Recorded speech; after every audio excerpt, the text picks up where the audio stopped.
नमस्कार विद्यार्थी मित्रमैत्रिणींनो, learn with Priyali घोडे बनकर या माझ्या यूट्यूब चॅनलमध्ये तुम्हा सर्वांचे सहर्ष स्वागत. तर विद्यार्थी मित्रमैत्रिणींनो, आजच्या या व्हिडिओमध्ये आपण पाहणार आहोत the fall of Troy part 1 या भागाचा वर्कशॉप. तर इंग्लिश वर्कशॉपमध्ये कुठले प्रश्न दिले आहे ते सगळ्यात पहिले जाणून घेऊया. बघा, आपल्याला पहिला प्रश्न इथे दिलेला आहे, find antonym of the following from the passage. आता अँटोनिम म्हणजे काय, तर विरुद्धार्थी शब्द किंवा ज्याला आपण अपोजिट वर्ड म्हणतो. ठीक आहे, तर आता आपल्याला काय शब्द दिले ते सगळ्यात पहिले जाणून घ्या आणि मग याचे उत्तरसुद्धा बघूया. पहिला शब्द आहे baron, next cowardly, surrender, defence, offended, peace and expose. तर ही आपल्याला शब्द दिले आहे आणि याचे आपल्याला काय करायचे, विरुद्धार्थी शब्द लिहायचे. चला तर मग आपण उत्तर बघूया.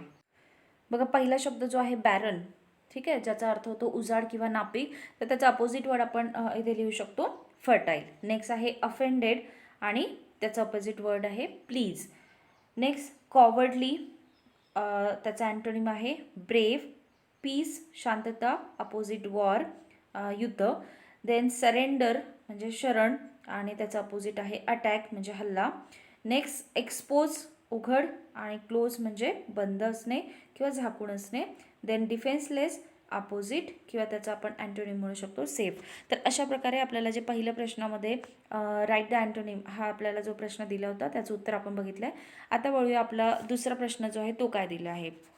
आता सेकंड क्वेश्चनमध्ये आपल्याला काय करायचं आहे बघा, correct the following sentences using the fact from the passage. म्हणजे आपल्याला इथे जे सेंटेन्सेस दिले आहे तर ते जे आहे त्याच्यामध्ये काहीतरी जे आहे चूक दिलेली आहे, आपल्याला ती करेक्ट करायची आहे आणि जे फॅक्ट आपल्याला आपल्या धड्यामध्ये दिले आहे ते आपल्याला लिहायचे आहे. ठीक आहे, आपलं पहिलं सेंटेन्स आपण वाचलं की तुमच्या लगेच लक्षात येईल. बघा, see Troy traded in cattle and grass with other cities. तर आता इथे म्हटलं आहे की ट्रॉय जे आहे ते कॅटल आणि ग्रासचा जे आहे याचा ट्रेड करत होती बाकी सिटीजसोबत. तर हे थोडं चुकीचं दिलेलं आहे इथे. बघा, एवढा भाग आपल्याला तो करेक्ट करून लिहायचा किंवा फॅक्ट आपल्याला लेसनमध्ये काय दिलेली आहे, आपल्या धड्यामध्ये काय दिलं आहे त्यानुसार उत्तर लिहायचं. बघा, Troy traded in goods and grain. आता ट्रॉय जे आहे कॅटल अँड ग्रासचं ट्रेड नव्हतं करत, तर इथे काय पाहिजे answer, Troy traded in goods and grain. ठीक आहे, तर अशा प्रकारे आपल्याला जे चुकीचे वाक्य दिले त्याला आपल्याला करेक्ट करून काय करायचं आहे, बरोबर असं सेंटेन्स आपल्याला तिथे लिहायचं आहे. नाव see the next one.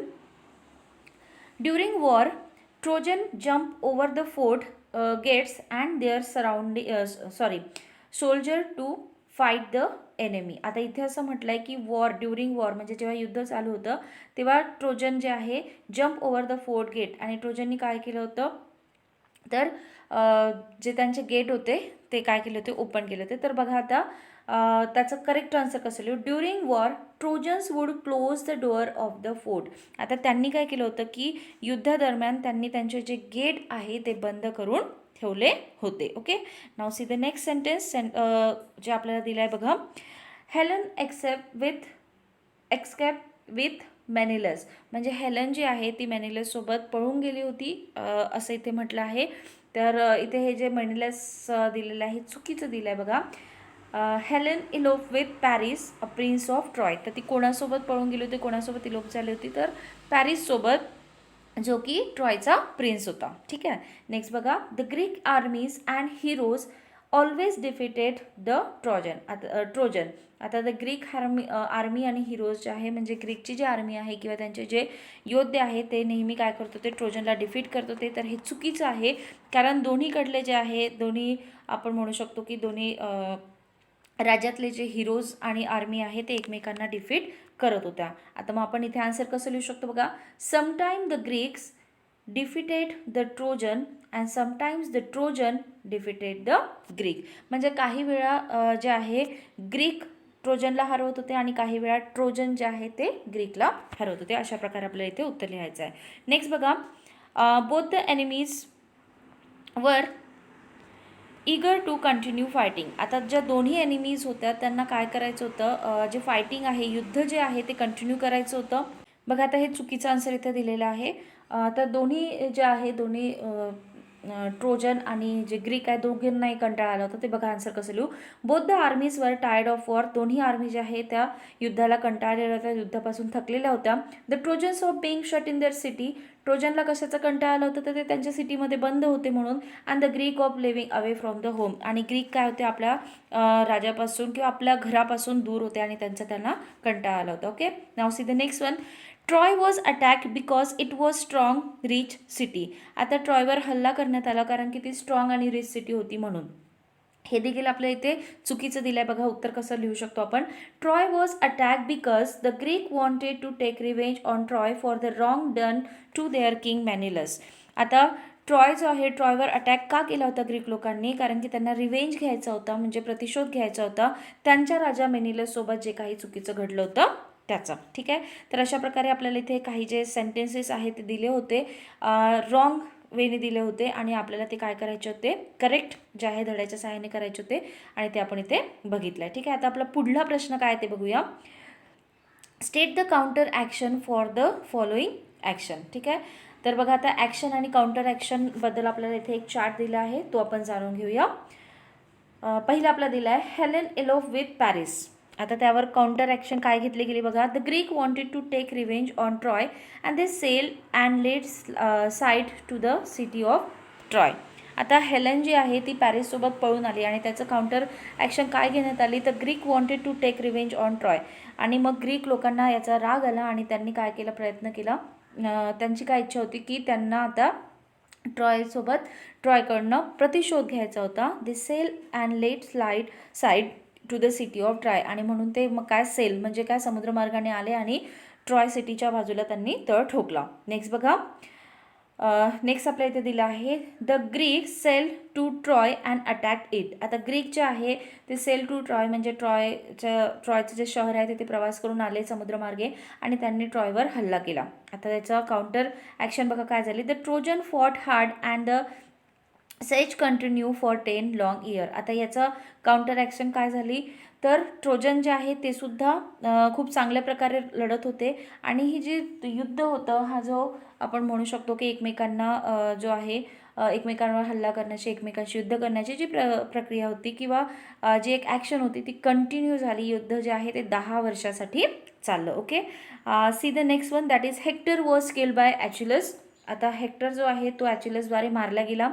ॲचिलस himself was killed later on by a poison arrow that enter his heel.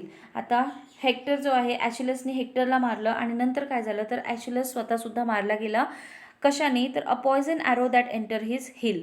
Heel म्हणजे जे आपली टाच असते पायाची, त्याच्यावर त्याला पॉयझन ॲरो म्हणजे विषारी जो बाण आहे तो लागला आणि त्याचा देखील मृत्यू झाला. The only part of his body where he could be sound. ठीक आहे, आणि टाच म्हणजे असा एक अवयव होता की जिथेच फक्त त्याला जर जखम झाली किंवा काही इजा झाली तर त्याचा मृत्यू होणार होता. ठीक आहे, C the next one, the sage continue for 10 long year. हे जे युद्ध होतं ते 10 वर्षासाठी चाललं. आता याचं काउंटर ॲक्शन बघा. The Trojan were tired of being shut up in their city and the Greek deeply desire to see their home again. आता याचा परिणाम काय झाला, तर ट्रोजन जे आहे ते युद्धाला थकून गेले होते, त्यांच्या सिटीमध्ये ते पॅक झाले होते, बंद झाले होते किंवा आपण म्हणू शकतो की कैद झाले होते, त्यांना कंटाळा आला होता. And the Greek deeply desire to see their homes again. आणि ग्रीक लोकांना असं खूप मनापासून वाटत होतं की त्यांनी त्यांच्या घर परत पाहावे, म्हणजे त्यांनी त्यांच्या मायदेशी परत जावं. नेक्स्ट बघा, the fighting went on daily. आता ही जी फायटिंग आहे ती रोज होत होती. नेक्स्ट बघा, त्याचं जे आहे काउंटर ॲक्शन काय होती. Even then the siege did not end. आणि जे युद्ध होतं ते कधीच संपत नव्हतं.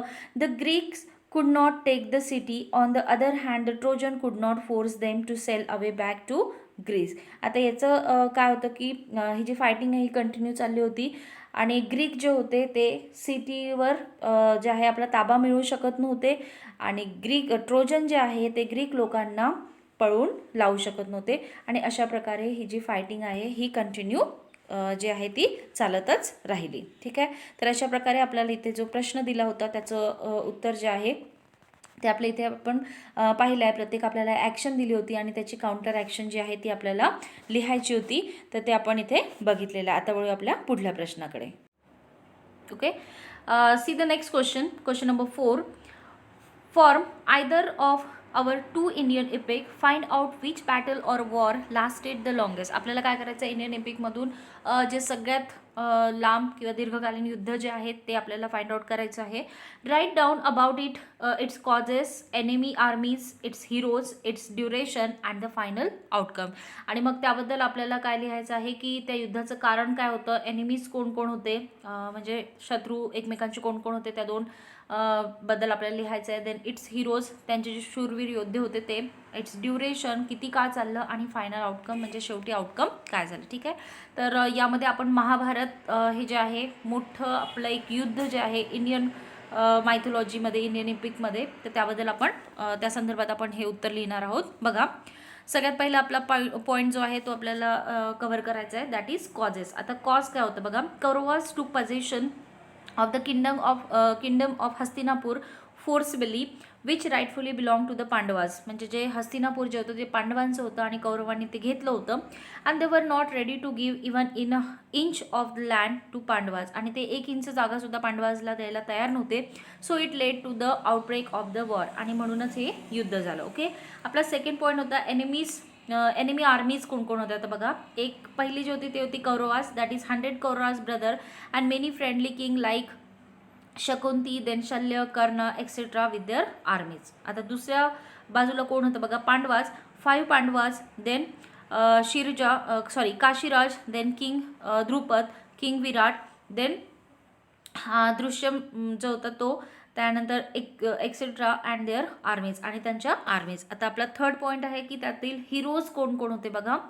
पांडवाजमध्ये धर्म, ज्याला आपण युधिष्ठिर म्हणतो, then Arjun, Bhim, Nakul, Sahadev, Abhimanyu, Shrikrishna as the charioteer of Arjun. अर्जुनाचा जो आहे तो चॅरिट म्हणजे रथ हाकणारा म्हणून श्रीकृष्ण. तर एवढे सगळे जे होते एका पांडवास जे होते त्यामधील हिरो होते. आता दुसरे जे आपले आहे त्यातील बघू आपण Kauravas, Duryodhan, then Dushyant, Karna, then Bhishmacharya, Dronacharya and Jayadrath. ठीक आहे, तर अशा प्रकारे हे जे हिरोज आहेत ते आपले पांडवाज आणि कौरवाजमध्ये आपले बघितले. नेक्स्ट आपण बघूया की किती काळासाठी हे युद्ध चाललं, that is duration. The war lasted for 18 year, म्हणजे 18 वर्षासाठी हे युद्ध चाललं.